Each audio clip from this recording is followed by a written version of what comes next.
बनसी अपना मौगी से पिटाई गेलै भैया रे। बनसी अपना मौगी से पिटाई गेलै भैया रे। पूरे मनसी में हाला, पूरे मनसी में हाला बह गेलै भैया रे। बनसी अपना मौगी से पिटाई गेलै भैया रे।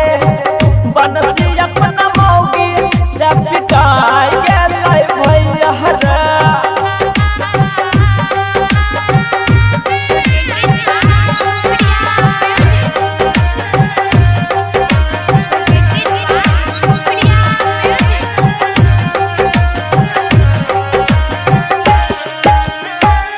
घर से नहीं निकलै छै लागै छै लाज रे।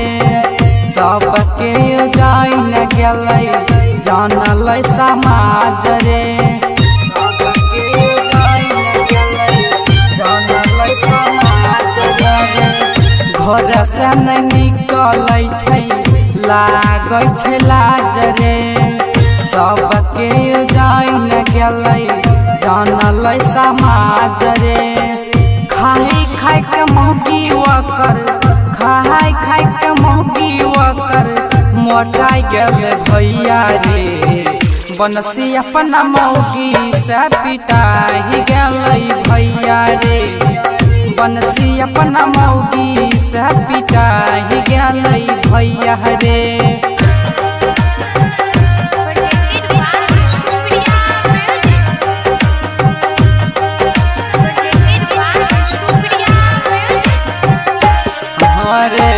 मौगी ने बुझै कुछहु दाब दै छै गाला।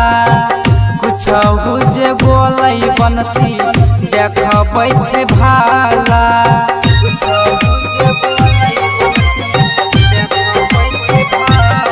अरे मौगी ने बुझै कुछहु दाब दै छै गाला। कुछहु जे बोलै बनसी देखबै छै भाला। गहुआ समाज में, गहुआ समाज में नक काटा लेलकै भैया रे। बनसी अपना मौगी से पिटाई गेलै भैया रे। बनसी अपना मौगी से पिटाई गेलै भैया रे। राकेश कुमार DJ।